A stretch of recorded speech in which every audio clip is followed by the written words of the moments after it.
Ipinahayag ni Senate President Pro Tempore Ping Lacson na humiling si Batangas Representative Leandro Leviste ng isang pulong upang humingi ng payo kung paano haharapin ang ilang dokumento na sinasabing konektado kay Catalina Cabral. Ipinaliwanag ni Lacson na sa mga oras na abala siya sa pamamahala ng Blue Ribbon Committee, kasama ang pagsusuri sa iba pang mataas na profile na kaso at sa pambansang budget, hindi natuloy ang pulong. Idinagdag niya na balak nilang i-reschedule ito pagkatapos ng bagong taon. Noong nakaraan, ibinahagi ni Leandro ang mga dokumento online. Sinasabing ito ay mula kay Cabral at naglalaman ng buod ng allocations mula sa Department of Public Works and Highways sa iba't ibang distrito, lalawigan at rehiyon mula 2023 hanggang 2026. Well, ang mga files mga kapupong na kadalasang tinatawag na Cabral files ay nagdulot ng diskusyon sa mga opisyal at publiko. Sinabi ng Malacanang na walang beripikadong halaga ang mga dokumento at tinukoy ito bilang hindi pa kumpirmado, samantalang iginiit ni Leviste na tunay ang mga ito. Nilinaw naman ni Department of Public Works and Highways Secretary Vince Dizon na hindi pa na-authenticate ng departamento ang alinman sa mga dokumento sa pag-aari ni Leviste. Ang paulit-ulit na panawagan para sa beripikasyon ay nagpapakita ng pangangailangan ng maingat na pagtingin sa mga material na hindi pa opisyal na kumpirmado. Tinalakay rin ng dating Supreme Court Chief Justice Alexander Gesmundo Bersamin ang kontrobersya at sinabing wala siyang koneksyon sa mga entry na may markang ES sa loob ng mga file. Ipinaliwanag niya na wala siyang kinalaman sa paglikha o pamamahagi ng mga dokumento at binigyang diin na mali ang anumang suggestion na iniuugnay siya sa mga dokumento. Ang pahayag na ito ay nagdagdag ng isa pang aspeto sa diskusyon na naghihiwalay sa personal na responsibilidad mula sa pinagmulan ng mga pinagtatalunang record. Dagdag pa ng mga opisyal ng palasyo, ang tinaguriang Cabral files ay nananatiling hindi beripikado at dapat tratuhin bilang hindi kumpirmadong impormasyon hanggang sa opisyal na ma-authenticate. Hinimok nila ang maingat na pag-iisip sa mga diskusyon tungkol sa mga dokumento na nagpapakita ng mas malawak na pag-aalala tungkol sa pagiging tumpak at beripikado ng impormasyon bago gumawa ng konklusyon. Ito ay naglalantad ng mga hamon na kinahaharap ng mga opisyal sa pagharap sa material na nakatawag pansin sa publiko. Ipinapakita ng sitwasyon na ito, mga kapupong, ang maingat na balanse sa pagitan ng transparency at proseso. Ang desisyon ni Leviste na ibahagi ang mga file online ay nagdulot ng iba't ibang reaksyon na nagpapakita ng tensyon sa pagitan ng interes ng publiko at formal na proseso para sa authentication. Samantala, ang pagsasabi ni Lacson ng intensyon ni Leviste na humingi ng payo ay nagpapakita ng formal na aksyon patungkol sa paghawak ng sensitibo o potensyal na makabuluhang records. Ang patuloy na diskusyon ay nagpapakita mga kapupong ng kahalagahan ng pagsunod sa tamang proseso upang beripikahin ang mga claim. Ipinapakita rin nito ang komplikasyon na nararanasan ng mga mambabatas, opisyal at mamamayan kapag kumakalat ang mga hindi opisyal na dokumento. Ang kombinasyon ng hindi beripikadong dokumento, pagbabahagi sa publiko at pagtanggi mula sa mga kilalang personalidad ay nagpapakita ng pangangailangan para sa maingat, tamang aksyon at integridad sa paghawak ng government records. Well, mga kapopong, sa mga oras na nagpapatuloy ang talakayan, nananatiling nakatuon ang mga autoridad at stakeholders sa tamang proseso. Ang debate tungkol sa tinaguriang Cabral files ay paalala ng maingat na aksyon na kinakailangan sa pagsusuri ng material na maaring makabuluhan, lalo na kapag hindi pa kumpirmado ang pagiging tunay nito. Pero ang tanong meron ba talagang politiko ang mananagot o mahuhuli dahil dyan sa Cabral files na inilabas ni Leandro? Ano sa tingin nyo? Well, mga kapupong, patuloy na pinagdurugtong ng mga investigador ang mga pangyayari na may kaugnayan sa former Department of Public Works and Highways Undersecretary na si Catalina Cabral. Matapos lumabas ang bagong impormasyon mula sa mga autoridad at Senado na naglagay sa kanyang pangalan sa sentro ng dalawang mahalagang usaping pambansa. Sinabi ng National Bureau of Investigation na ang kamakailang inilabas na video footage ay sumusuporta sa itinakdang timeline ng huling mga galaw ni Cabral. Ayon sa mga investigador, makikita sa video si Cabral sa isang mountain road sa Benguet, kung saan siya ay nakaupo mag-isa malapit sa isang konkretong harang. Ipinaliwanag ng mga opisyal na ang oras, lokasyon at mga palatandaan sa paligid na makikita sa footage ay tumugma sa impormasyong nakalap sa kanilang mga aksyon sa lugar. Ang video, kasama ang pisikal na ebidensyang natagpuan sa bangin, ang tumulong sa pagkilala sa kanyang identity at sa eksaktong lugar kung saan siya natagpuan. Binigyang diin ng mga autoridad na walang ibang taong makikita sa footage at patuloy pa ring sinusuri ng ahensya ang lahat ng detalye upang mabuo ang mas malinaw na kabuuan ng larawan ng nangyari. Sa mga oras na nagpapatuloy ang investigasyon tungkol sa kanyang pagpanaw, ang pangalan ni Cabral ay lumitaw din sa mga diskusyon ukol sa pambansang budget. Ibinunyag ni Senator Panfilo Lacson ang mga dokumentong tinawag na Cabral Files na umano'y naglalaman ng listahan ng hindi bababa sa 5 cabinet secretaries na konektado sa malalaking halaga ng pondo ng gobyerno na tinukoy bilang allocables sa panukalang budget para sa darating na taon. Sinabi ni Lacson na ipinapakita ng mga dokumentong ito na may bilyon-bilyong piso na inilaan sa ilalim ng mga pangalan ng matataas na opisyal, isang bagay na nagdulot ng mga tanong tungkol sa transparency at tamang proseso. Ipinaliwanag ni Lacson na ang allocables ay mga bahagi ng budget na maaaring italaga sa partikular na mga proyekto o lugar. Sinabi niya na ang mga dokumentong may kaugnayan kay Cabral ay tila naglalaman ng mga pangalan ng cabinet members bilang mga tatanggap o nag-endorso ng mga pundong ito na ayon sa kanya ay hindi pangkaraniwan. Binigyang diin ng senador na ang kanyang mga pahayag ay hindi akusasyon kundi panawagan para sa paglilinaw. Sinabi niya na may karapatan ng publiko na malaman kung paano binalangkas ang ganitong mga alokasyon at kung nasunod ba ang umiiral na mga patakaran. Dagdag pa ni Lacson mga kapupong, si Cabral ay nasa posisyong may access sa detalyadong impormasyon ukol sa budget, lalo na para sa mga infrastructure programs tulad ng flood control at road development. Sinabi niya na ang ganitong mga proyekto ay karaniwang may malaking pondo ng bayan at nangangailangan ng mahigpit na oversight. Hinikayat niya ang mga budget officials at department leaders na ipaliwanag ang mga nakasaad sa mga dokumento at kumpirmahin kung ang mga ito ay tunay at wasto. Well mga kapupong, ang ilang opisyal ng gobyerno na nabanggit sa mga diskusyon ay tumangging magbigay ng komento o nagsabing handa silang makipagtulungan sa anumang formal na pagsusuri. May ilan ding nagsabi na ang proseso ng budget ay dumaraan sa maraming antas ng pagrepaso at pag-apruba at ang paglabas ng mga pangalan sa working documents ay hindi agad nangangahulugan ng anumang paglabag. Anyway, mga kapopong, ang patuloy na investigasyon sa huling mga oras ni Cabral at ang usapin tungkol sa Cabral Files ay nagbigay diin sa kahalagahan ng accountability, maayos na dokumentasyon at transparency sa pamahalaan.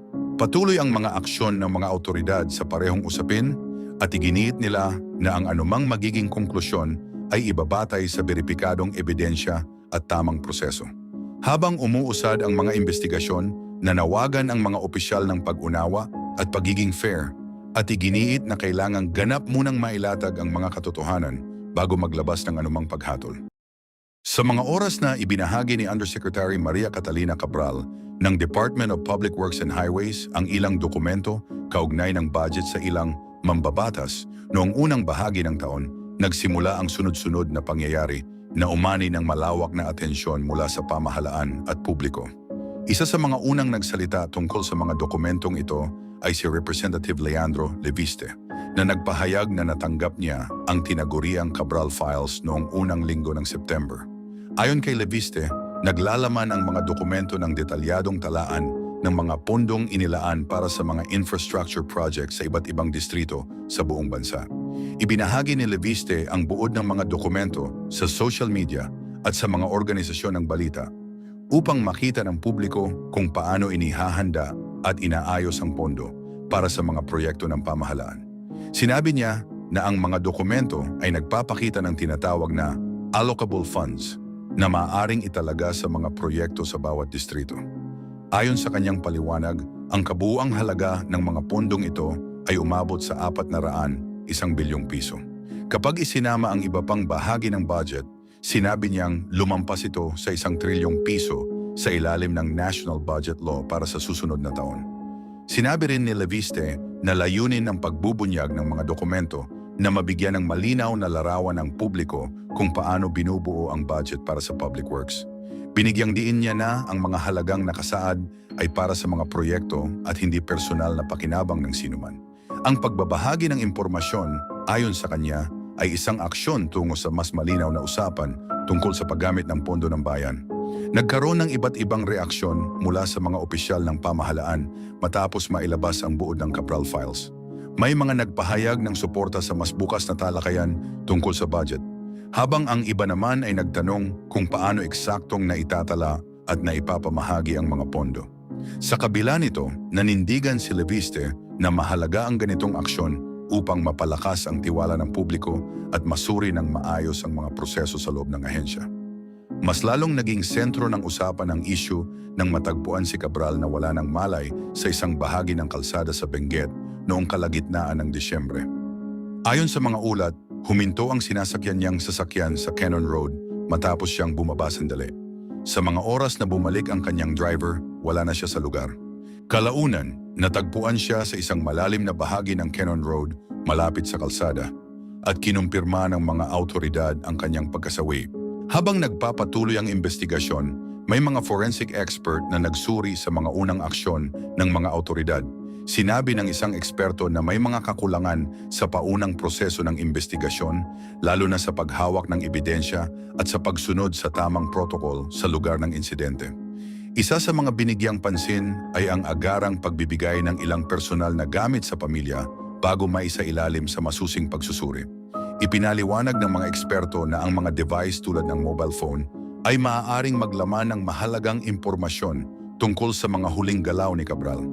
Dahil dito, nagsagawa ng karagdagang aksyon ang mga awtoridad upang matiyak na masusunod ang tamang proseso at makakalap ng kumpletong impormasyon.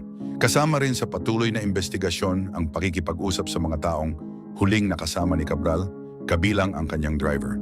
Sinabi ng mga opisyal na maaaring gumamit ng karagdagang paraan tulad ng polygraph test upang mas maunawaan ang mga pahayag ng mga saksi, bagamat nilinaw nilang hindi ito formal na ebidensya.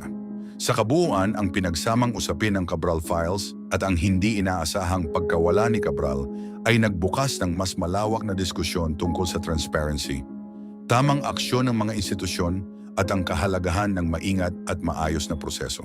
Patuloy ang pangako ng mga mambabatas at awtoridad na linawin ang lahat ng detalye para sa kapakanan ng publiko at sa pagbibigay ng respeto sa mga taong sangkot.